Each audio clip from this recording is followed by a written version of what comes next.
One of the most groundbreaking and influential female reggae artists to come out of Jamaica is Sister Nancy, whose signature 1982 song Bam Bam, while not a major hit in Jamaica at the time it was released, went on to significant international acclaim, particularly embraced in the hip-hop scene in America, to the point where it was eventually called the most sampled reggae song of all time. Along the way, Sister Nancy broke many barriers, pushed the door open a little wider for female reggae artists who followed after her, particularly in the DJ style. The deejays, the Jamaican version of a rapper, yet struggled for decades to obtain the financial rewards due to her from that successful song and her other recordings. Stay tuned for my look at Sister Nancy.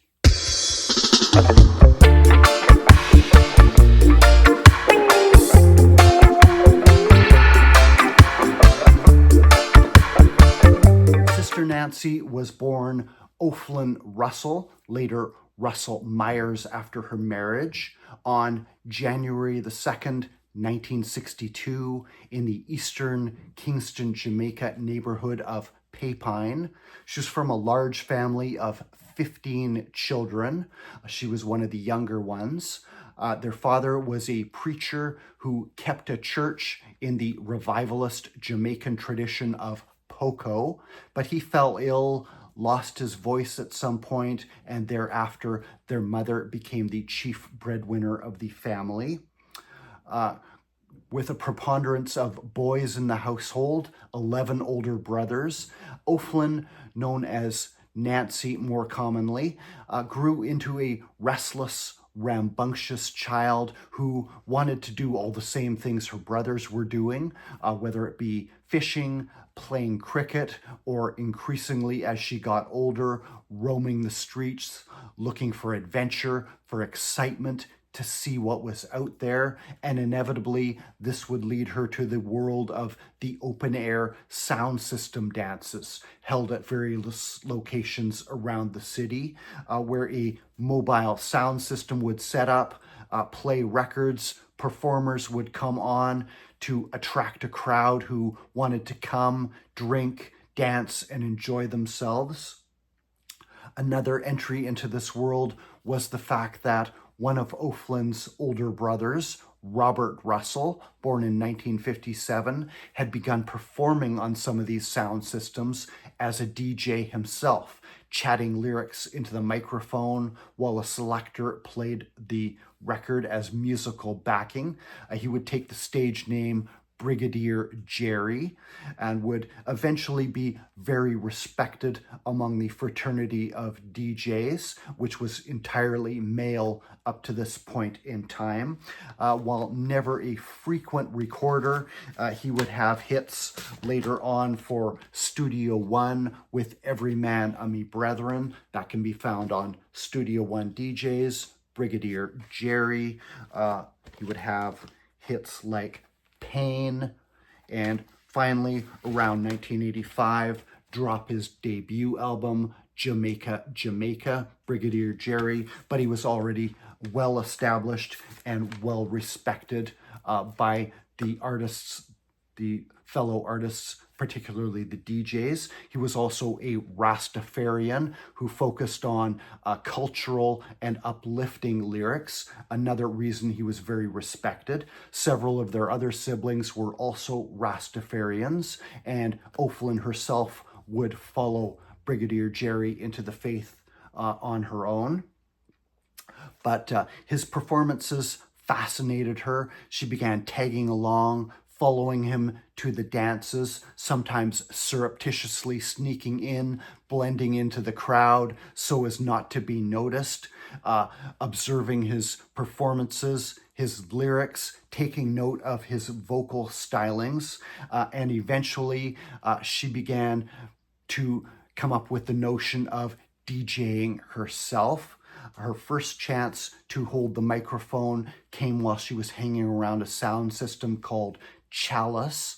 Around 1976, one of the DJs on that set, named Junior Chalice, gave her the microphone and gave her the chance to perform a short set. She was about 15 years old at this time. She was a bit nervous, but chatted some lyrics.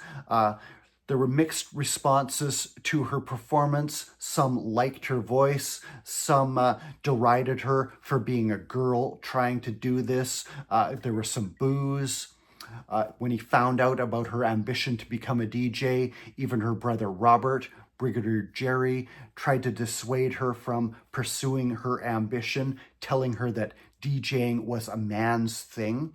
But Ophlin would not be dissuaded, and eventually Jerry would relent and become his sister's biggest supporter.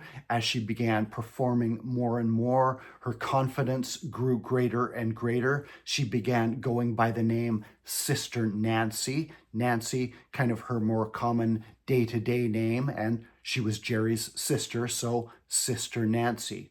He would, if he was present in the dance, he would protect her from more obvious instances of harassment, defend her, support her in her ambition to become a DJ.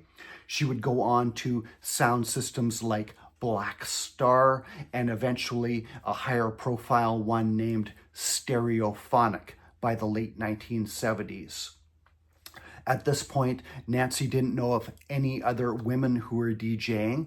There was Liza, who sparred on records with Kojak, but she wasn't known as a live performer, just on record. There were no other women at this time grinding it out in the dance halls night after night, having to entertain the crowd on their own merits, hone their craft to get better and better.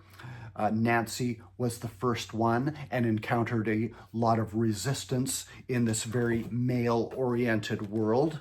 The Dance Hall book by Beth Lesser, Dance Hall, The Rise of Jamaican Dancehall Culture, piece on Sister Nancy there, describing some of the resistance as she tried to make her name known in the DJ world of the sound system dances. Eventually, she did land at Stereophonic Sound, where she, for the first time, began to get paid for her performances. One of the head DJs on Stereophonic was General Echo, who was pioneering what became known as slackness, or sexually explicit lyrics, which were inexplicably popular with female audiences. But away from the microphone, Echo became quite a supporter of Nancy, treated her like a sister, and eventually another aspiring female DJ by the name of Lady Anne encouraged both of them and was very protective towards them. And it was Echo who encouraged Nancy to get into recording. She had been doing a lyric called Papa Dean, Want to Give Me Sardine. This was inspired by a couple of Deans she knew. She had a nephew by that name and also a neighbor, also named Dean, who I guess was bugging her. So she came up with this lyric. It was getting a good response in the dances. So General Echo encouraged her to get it recorded.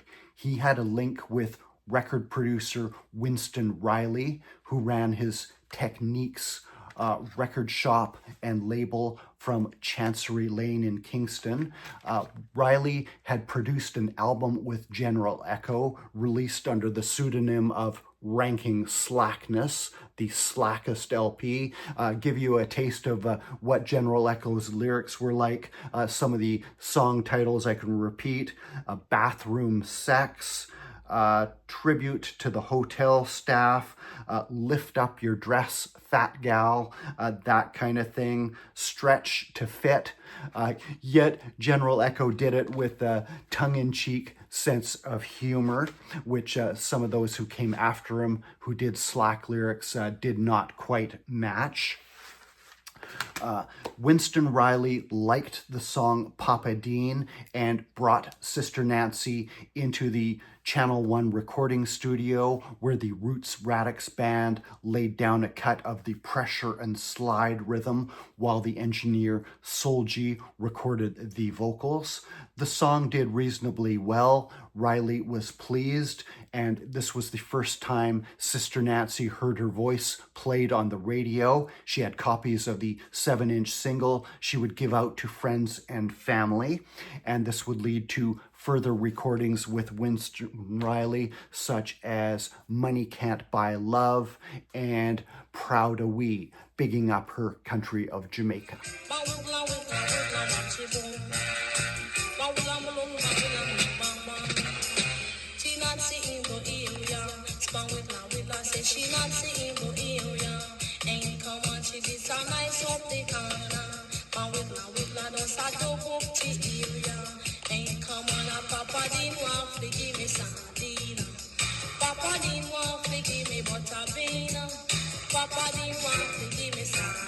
While performing on the stereophonic sound, Nancy would meet the albino DJ Yellow Man for the first time. Yellow Man set to become a breakout star of the dancehall era of reggae as the records coming out began to more accurately reflect what was actually happening live at the grassroots level in the open air sound system dances. And Yellow Man would eventually be called the king of dancehall. Him and Nancy would move very closely together for a time. They would record a duet called King and Queen together eventually. There were rumors they were a couple, but really they were just friends, and he would be another of her DJ mentors. But in the meantime, General Echo had been killed in 1980. He, the selector Flux from his own sound system called Echo Tone, which Nancy would also sometimes perform on, and the owner of Stereophonic, Leon Big John Johns, had all been stopped at a police checkpoint one night when the police inexplicably opened fire, killing all 3 men, an incident which was never satisfactorily explained by the authorities and sent shockwaves through the reggae world. But around this time, Nancy would take a break from performing, from music. She was pregnant and would give birth to her first child, a daughter. By about 1981-ish, she was looking to get back into it with another mouth to feed. She needed to be making some money. She would get back in touch with Winston Riley, who was amenable to doing some more recordings with her, as well as getting back into performing live, often with her brother, sometimes with Yellow Man. They would appear on the Aces International sound together, and Nancy would be at the dance held in early 1982 that would be recorded for posterity as the first ever official live dancehall album, released in 1982 by the American Heartbeat Records label as a DJ explosion in a dancehall style. Cassette tapes of live dances were circulating around the reggae world for some time, but this was the first official release on an album, and features Nancy bigging up the Chalice on side 1 in an extended run on the full up rhythm. Sister Nancy, Chalice Uffy Burn, and she turns up again on side 2 with Boom Chakalaka, reworking the old Boom Shakalaka song from the Jamaicans in the company of Brigadier Jerry and many other DJ luminaries such as Ika Mouse, Ranking Toyin, Lee Van Cleef, Kojak, Prince Jazzbo, and others. A DJ explosion in a dancehall style, 1982, as the dancehall performance crosses over onto an LP for the first time. Through Yellow Man, she would also link up with his producer, Henry Junjo Laws, whose work with the band The Roots Radix and many artists like Yellow Man were defining the early dancehall sound of the first few years of the 1980s. And some of her recordings with Junjo would turn up on an album called The Yellow, The Purple, and The Nancy. Sister Nancy there, Yellow Man at the top as the headliner, and another albino DJ by the name of Purple Man. LP of tracks by all three, and Nancy turns up with the defiant No Man Can Test Sister Nancy, along with Dance Upon the Corner and Bang Belly commenting on pregnancy, and that appeared again around 1982 on the Greensleeves label out of the UK and North America. But it would be her continued recordings with Winston Riley that would really put Sister Nancy on the map.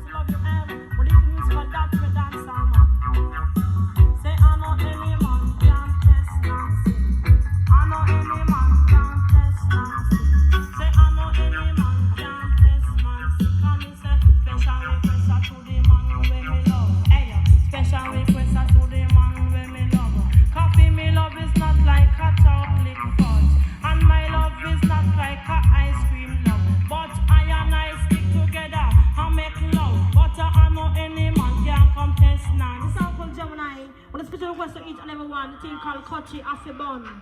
Under the moon side, you know? Yeah. I love me to brand love to bows. I know one from Vampire and I goes. Can I take those, you know? Do it! Thing called Kochi, and I see the microphone shower. Shower every I want on the roots and culture. You know?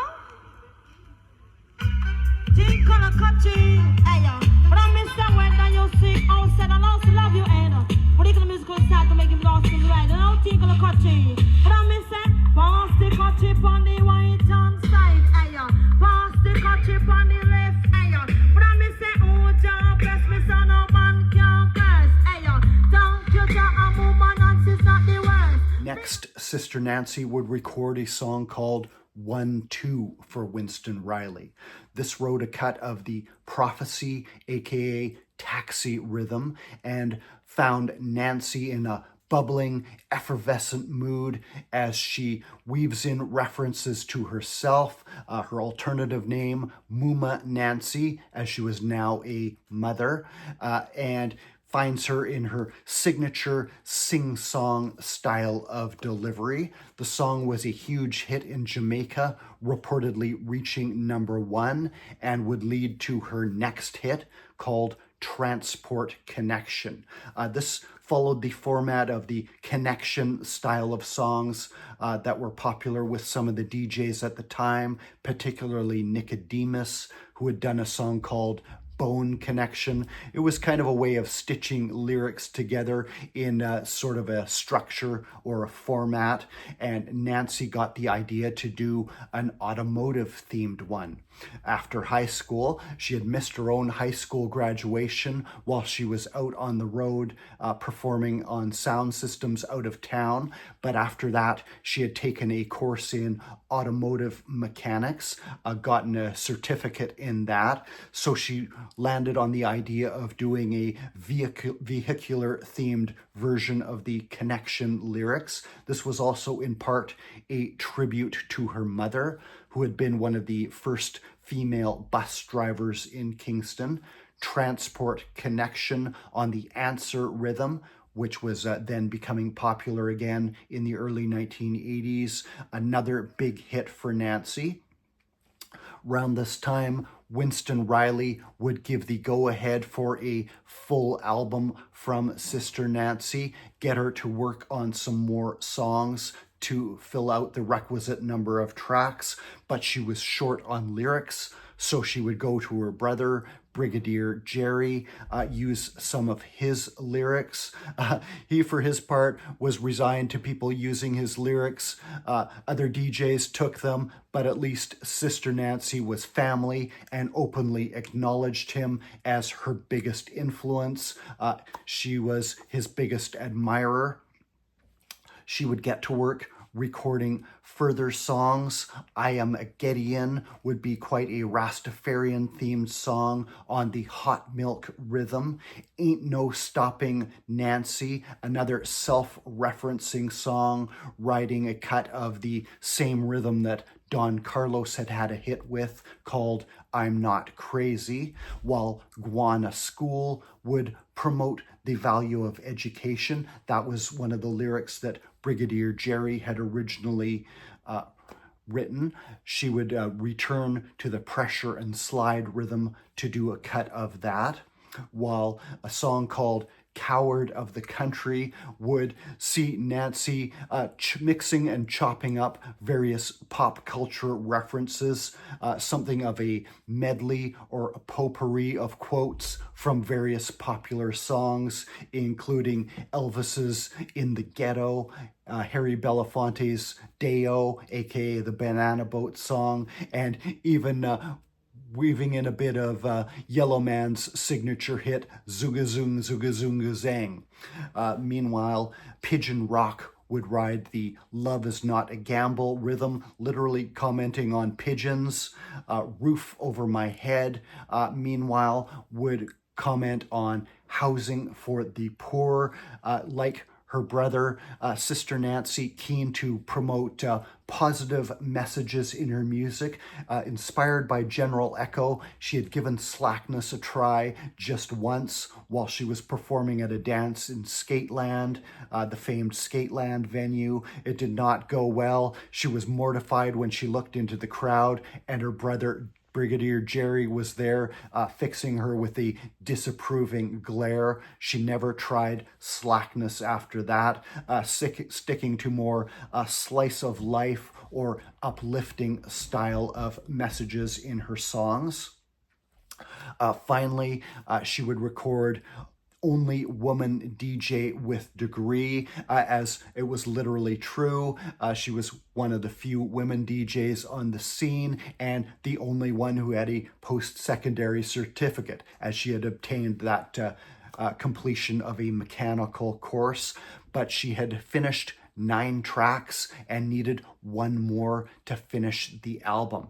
One day, she was at a recording session at Harry J's studio, hanging out with Yellow Man when he did a version of the old Toots and the Maytals song, Bam Bam, the first ever festival song winner from 1966.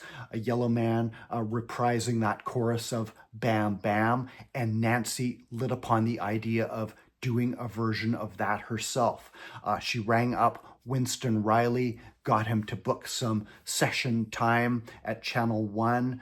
So hurriedly was it arranged, she hadn't had time to write her lyrics down.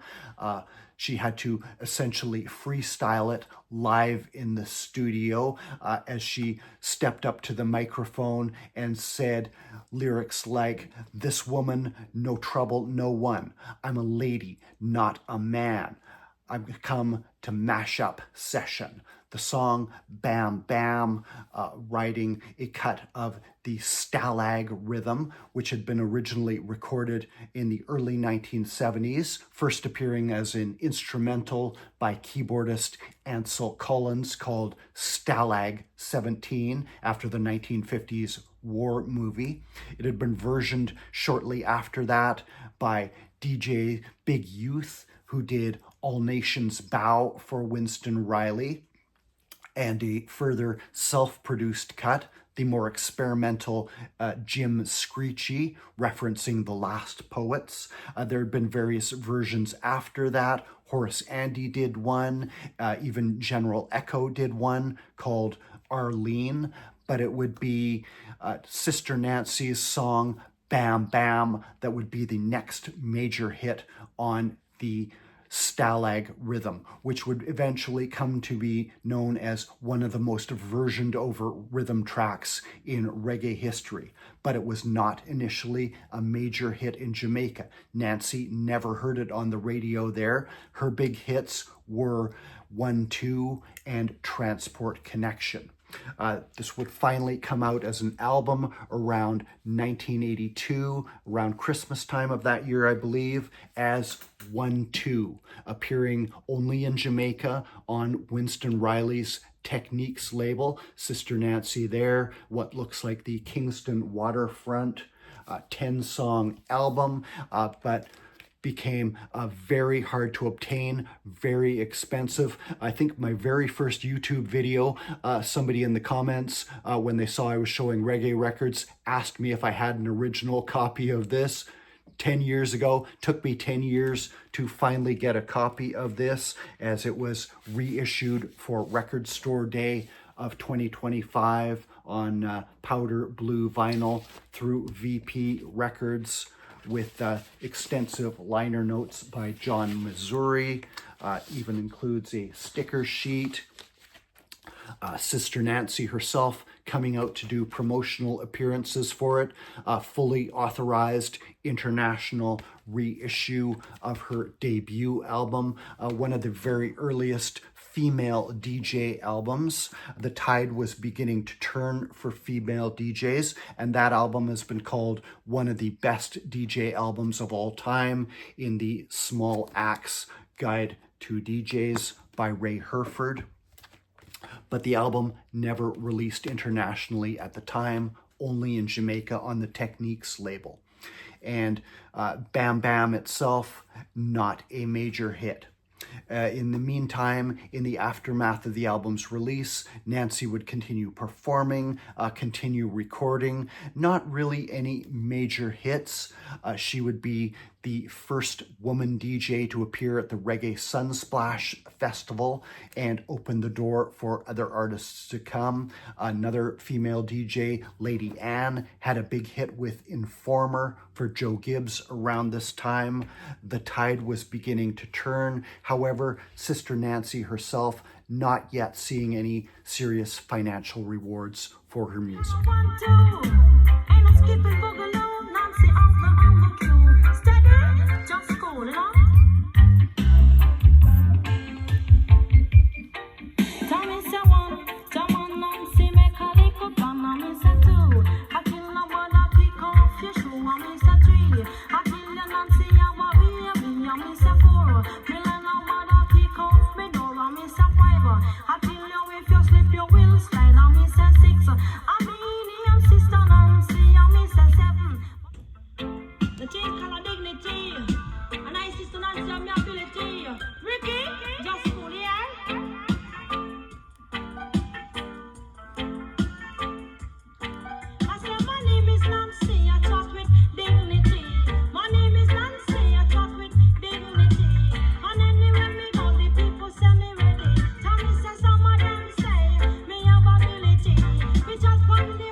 In the mid-1980s, Nancy would take another break from music. She had been recently married. She would continue performing, recording sporadically for producers like King Jammies and others. But in the meantime, more and more female DJs began to come out, many directly inspired by Nancy. Sister Carol would release albums through Heartbeat Records in the United States from 1984 on. Sister Carol with Black Cinderella.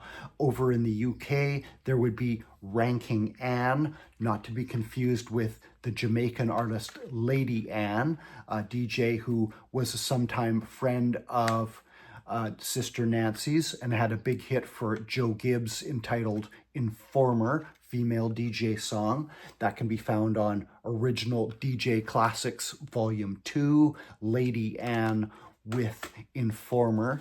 But over in the UK, a DJ named Ranking Ann recorded 2 hard-hitting, crucial female DJ albums for Mad Professor and his Ariwa label. A Slice of English Toast, a bit of a pun in the title there, as toast or toasting is another word for DJing, or the Jamaican version of rapping. And Something Fishy Going On, Ranking Ann, 2 excellent female DJ albums following on from the example set by Sister Nancy. In 1996, Nancy would immigrate to the United States following her mother, who had settled over there around 1978. Nancy would live in the New Jersey area, study for a degree in accounting, and take a 9-to-5 job at a bank where she worked for many years.